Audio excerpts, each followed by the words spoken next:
Hey everybody, Don Georgievich here with Job Interview Tools. And in this video, I want to talk to you about your next job interview and why it might not turn out like you think.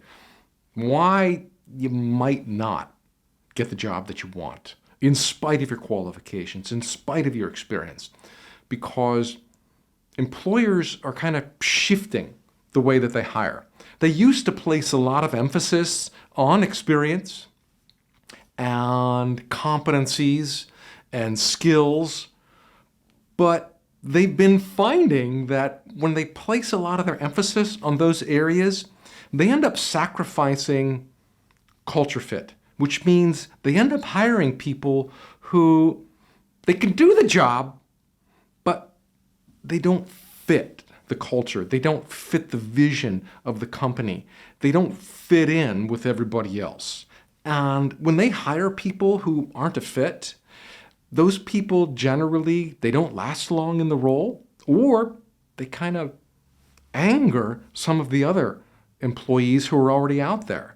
They create unnecessary friction. And we've probably all been in situations like that where, the new guy comes in and, he's a big jerk and he's no fun to work with. And maybe he's higher in seniority than we are.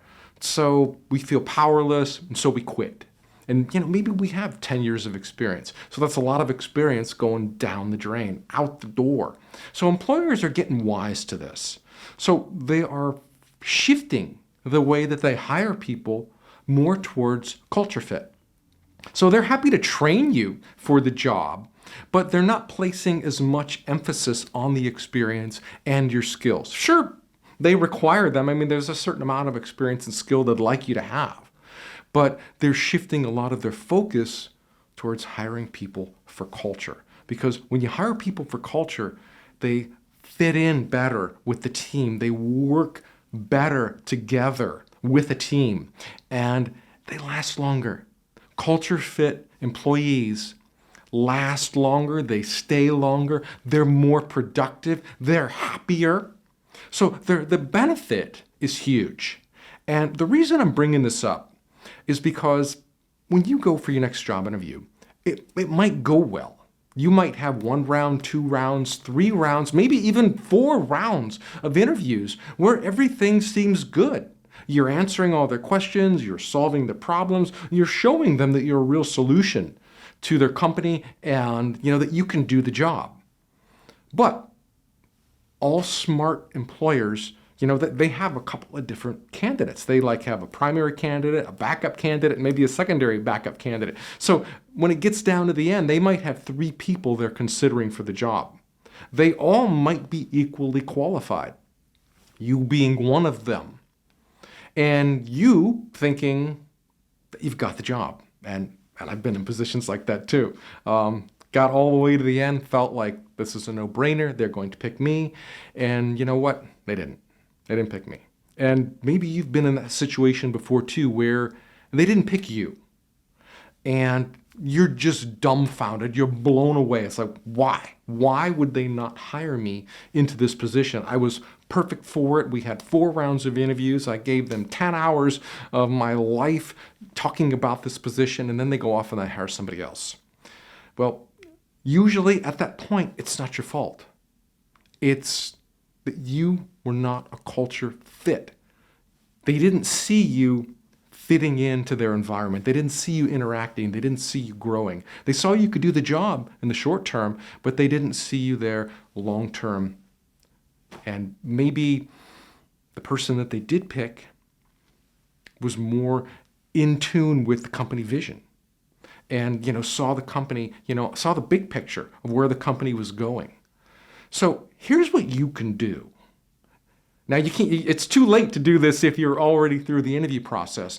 But when you start your next job interview, keep in mind that culture fit is very important to employers. So some of the questions you might want to ask them are, can you tell me a little bit more about the culture here? What is the overall goal? What are you guys trying to do? And ask those types of, airy kind of questions and get the and get those details. And what that will allow you to do is to be a little bit more like-minded. When you can understand their culture, what their vision is, what their mission is, then you can go to work to be that person in the interview so that they can see that side of you. And who's to say that you're not that kind of person anyway? I'm not telling you to be something that you're not. What I'm telling you to do is to find out what's important to them in this position. Find out what kind of culture that they have. And then if you're that type of person, let them see that side of you and be that person in the interview. And what that's going to do is when you get down to the final 3 candidates and they're like, should we pick, him, her, or her? They're going to pick the one who has the skills, the qualifications, and who's the best culture fit, who sees the big picture, the vision. And this doesn't have to be for any kind of lofty leadership position. This can be perfect for any kind of small team lead position, individual contributor, even a customer service position. When you can show that, your heart is in the place where, everyone else is on the team. Your ideas, your goals, your mission. When you can show them that you see all that and you feel all that, you show them, you're essentially showing them that you're like them. You're showing them that you're like family. And who doesn't want to hire family? Everybody likes to bring family in because we know them. We know what they're like. And they don't want to make mistakes. Employers don't want to make mistakes by hiring the wrong person because it just creates so much friction, so much tension, so much drama in the workforce that they can't wait to get that person out before some of their better people leave. So keep that in mind for your next interview, that culture fit's important to an employer. And if you're a fit for that, then let them see that side of you. If you're not, if this culture is just something that is not for you, then leave, then move on. But don't try to get a job that you're not totally qualified for on all fronts, being skill, experience, and culture fit. All right, my friend. I hope you enjoyed that. I hope you enjoyed that insight as to what's going on inside the minds of the employer. And I know this because, I employ people and I teach other employers how to hire, how to interview. So these are some of the behind the scenes things that most job seekers really aren't privy to. And I felt that it was important to share that with you to help you go a little bit further. Not to, give you some kind of sneaky insider edge, but just something to be aware of when you're in an interview so that you can show them, who you really are.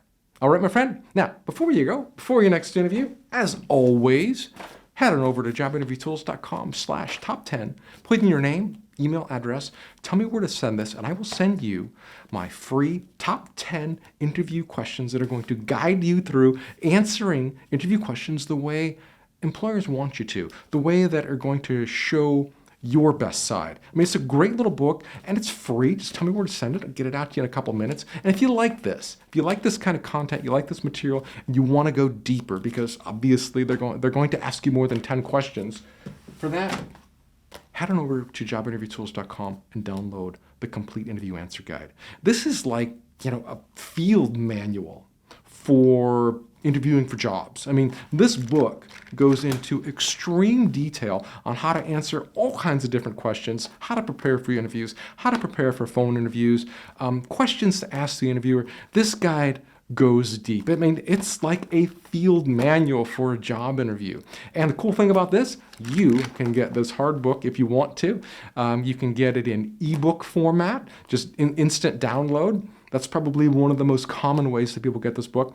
It's also available in audio and video. So if you want to hear me, if you don't hear enough of me on YouTube and you want to download all the audio tracks and the videos for this book and put them on your iPhone, your iPad, or any other kind of device and just listen to me all the time until you can't stand it, then get the audio and video version. And you can plug me into your head and listen to me all you want. But just want to let you know you have all those kinds of different options that are just going to help you go further. So That's all I got for you today. If you like this video, please give me a thumbs up and subscribe to my channel so you get notifications every time I release a new video. That's all I got for you today. Good luck on your next interview, and I will see you in the next video. Take care. Bye now.